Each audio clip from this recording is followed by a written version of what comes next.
How's it going, everybody? Thanks for coming. My name is Pavел Barber. I specialize in the fine art of stick handling, all the fun stuff. Today we're just going to be going over puck protection methods. I do a lot of dangle stuff, but most of the game is you're under tight pressure. You got to be able to protect your puck. Just want to go over the progression of how to do it effectively. If you want, there's a really good video actually of Sidni Crosbi, and it's like a 12-minute compilation of him protecting the puck that I'm basing a lot of this off of, so feel free to go watch that. He's the best in the world at it, for sure, so we're going to just dive right into it, the puck protection. So we have these two guys. We'll have you start on offense, he's on defense. Number one thing with puck protection, we always want to keep the puck the furthest distance away from the defender. And the one thing that's going to take the puck off this guy's stick is his stick. So if you turn your back to him, protect the puck, what we're looking for right now is you want to know where his stick is. So if his stick's on your right, that's not the furthest distance he'll have to travel to get it. The furthest distance is here. And that's really important because that's going to give you enough time to make your move. So it takes him quite a while. So if you try and go around and get to that stick, that's going to give him way more time to get around there. Okay? So what we're going to do in this first drill is you're not going to really move to try and get the puck, but you're going to try and keep your feet stationary and try and go get the puck. Ready? Go ahead. Eyes are up, scanning, constantly scanning, looking for the other guy. You don't have to go in order, just rotate, switch. There you go. Okay, and now start moving. Try and go around and get him. He's going to have to move his feet. Too much pressure, too much pressure. Okay, so stop there. So the other thing we look for, okay, and the most important part of puck protection is scanning. Having the ability to see everything you need to see when we're doing this, okay? So if I'm on offense this time, he's on defense. What I'm constantly trying to do is see where his stick is, and I want to see where the space is and where my puck is. So I'm not directly looking at the puck at any point in time. I'm not directly looking at him because I don't want to be like this. I want to look in between the two, okay? So when he's trying to get it, constant scanning. Whenever you're moving, constantly scan. Try and move away from the stick. You want to pay attention to where his stick is, where his body is, to protect that puck. Okay, so I'll get him to come on back in here. Maybe you two switch. You can go on offense for a bit. Okay, next thing we look for, just to give yourself a little bit more time, okay, is how wide your feet are. So if your feet are really narrow, just tuck those feet right in. We see kids do this quite a bit when they're starting. He doesn't have to reach around that leg very much to get that puck. However, if you just widen your stance a little bit there, gives you a lot more time and space. He can't get that puck, and we shield with that inside leg. So we constantly want to activate this inside leg, and you actually can kick this stick away. We're not going to like do a soccer kick, but you can exactly just drive that leg right into it. Okay, ready? Go. That's it. Remember, constantly scan, never looking directly at the puck, paying attention to where he is. That's it. Okay, well done. Stop there. Okay. So now we're going to practice one thing that Sidni Crosbi does better than anyone, and that's his use of his top hand only.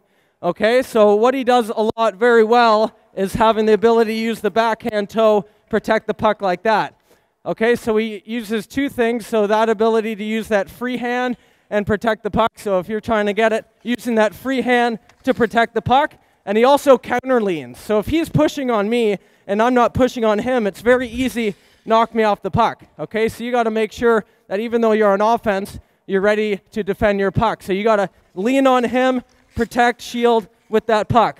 And the one thing you want to be careful of with kids, they'll get the tendency to go like this. That is highly illegal.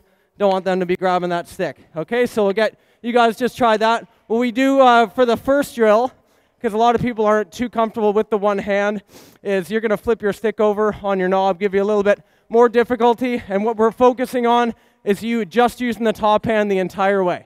Okay, ready? Go. That's it. Really try and go get that puck. Use that free hand. All right, good. Stop there.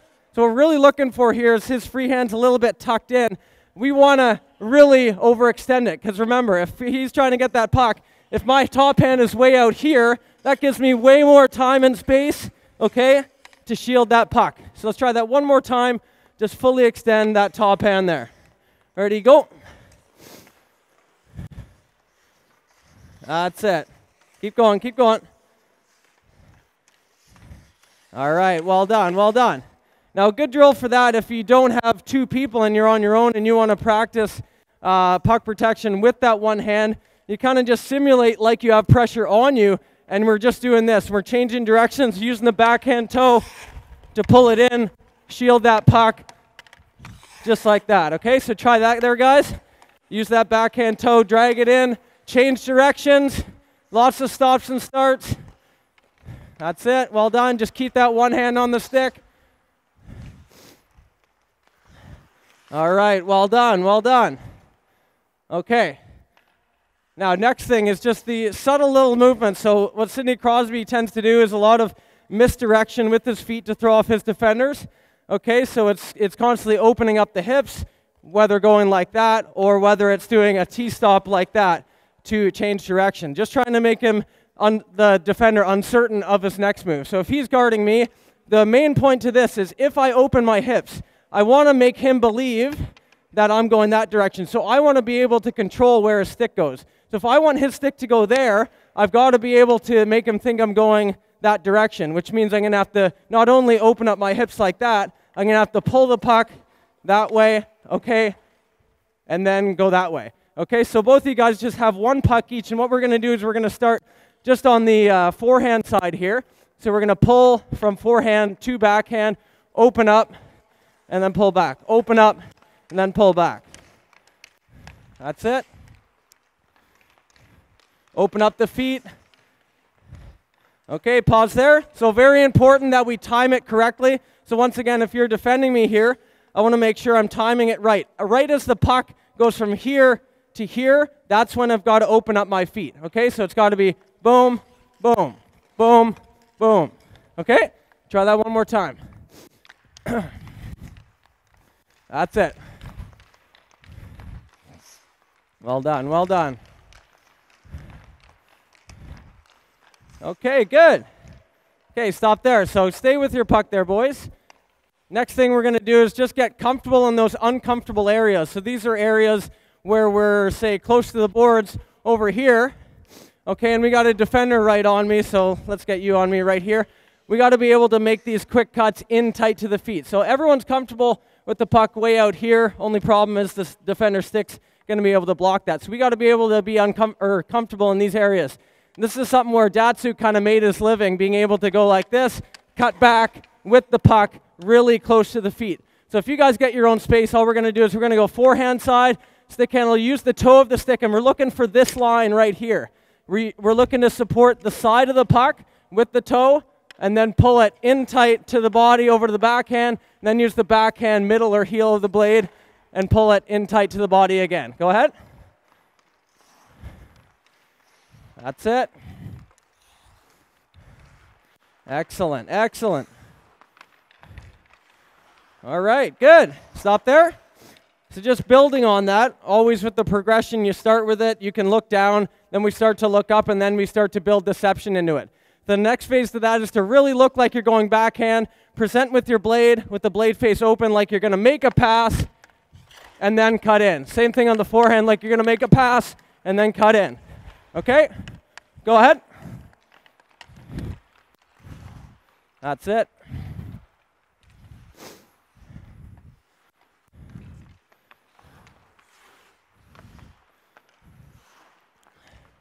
All right, well done, well done. Stop there. Okay, last one on that one. So this is kind of a build off of this move, which became very popular. Used to be considered kind of a too fancy move, but it's a very good move because you're able to protect the puck in these areas where you might not have enough space. So if he's defending me right here, the reason why we would use this move between the legs as opposed to this move is how much space, how much gap we have between me and the defender. So if I have this much gap between me and him, there's no point going between my legs. I can use this space to fake the shot and eliminate him like that. However, if the gap is closed and we're this close, now I have no space in front of me, and that's when we would see those between the leg moves like that. So building off that drill in the half wall we have there, we can actually use that as we cut back. So if he's really tight to me and he's going this way with me, you can actually go between the legs, use that option there. If his stick is really close to you. Okay, so let's try that there, boys.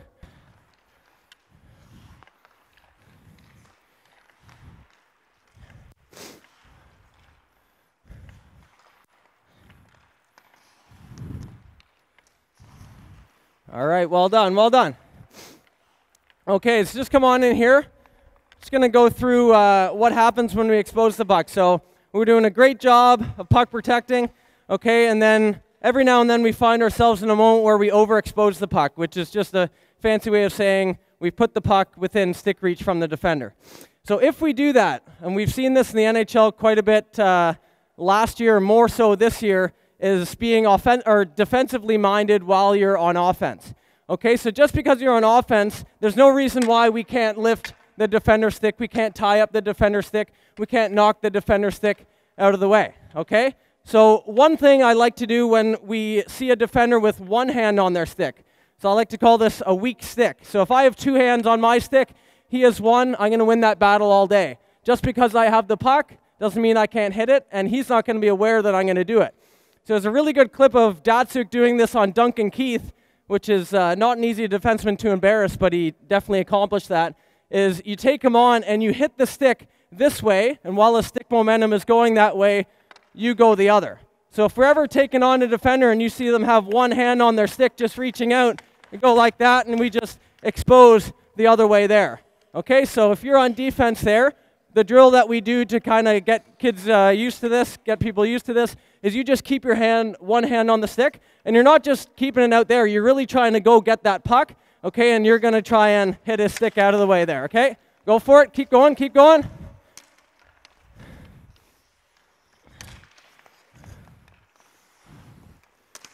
That's it. There you go, good, stop there. Okay, so the next phase to that, so there's a stick tie-up we can do.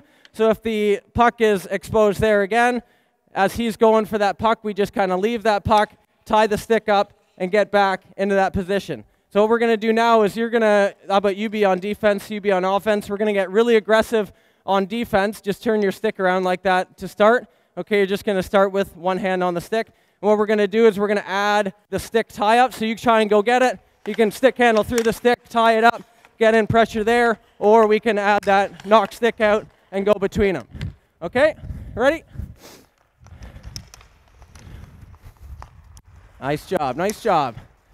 Okay, so stop there, stop there. So that's a really good mistake to make because it's one we can learn from, is we actually don't want to do anything with the puck. We actually want to leave the puck where it is. So we don't want to stick handle the puck, push the puck away, then lift the stick. We actually want to leave the puck.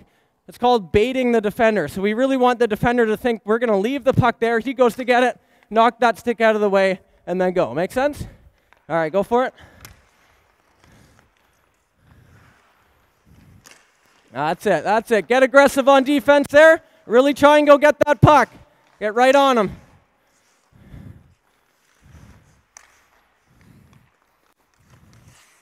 Nice job, good, stop there.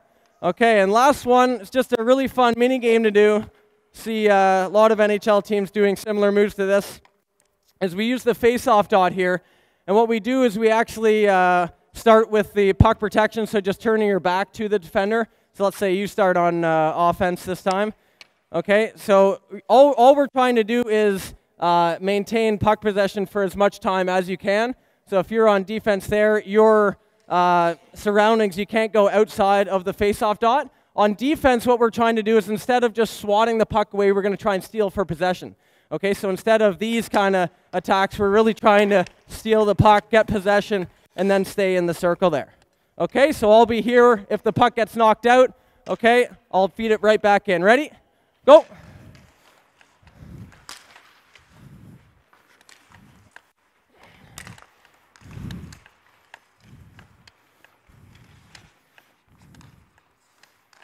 Good job, good job. Well done.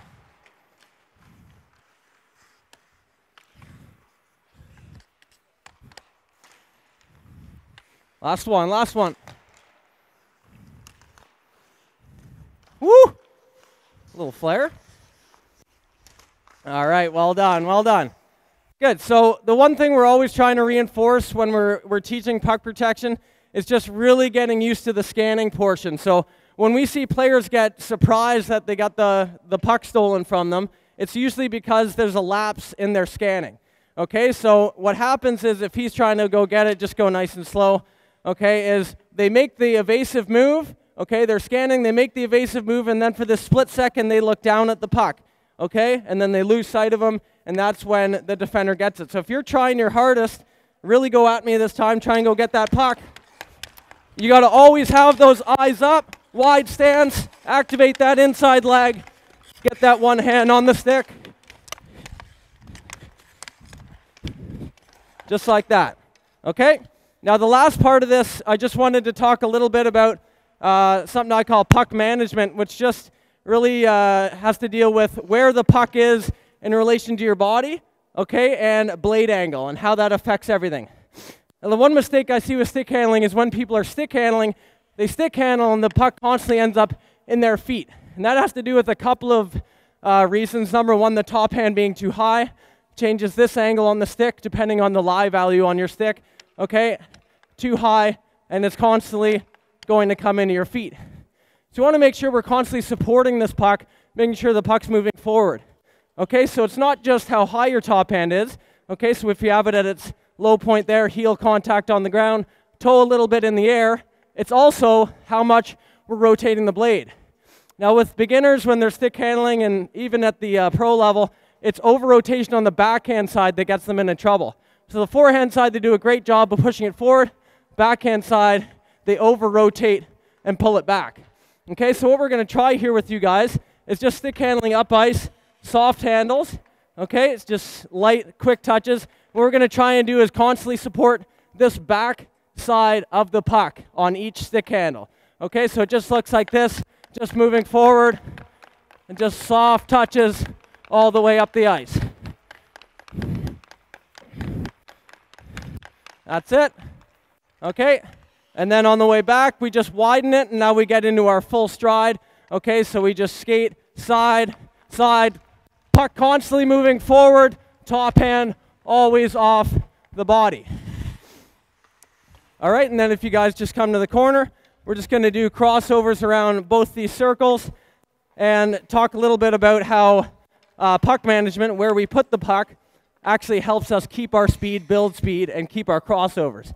The number one mistake I see, especially on the backhand side, is the puck starts out in a great position to keep doing our crossovers over this direction here. So our trajectory is trying to get around the top of the circle, then the bottom there.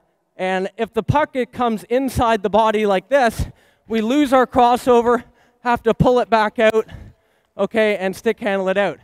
So the real skill here is trying to open up the face of the blade to keep the puck on the outside of the body, to keep our crossover and keep our speed, just like that.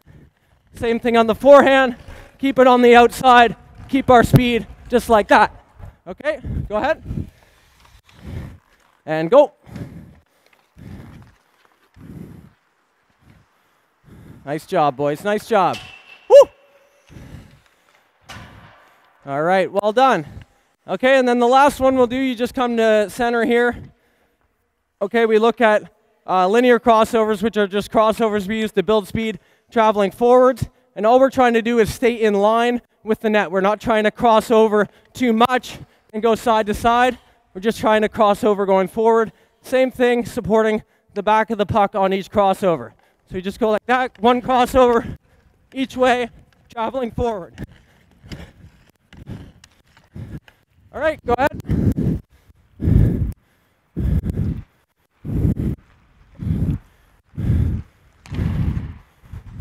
All right. Okay, well done, boys.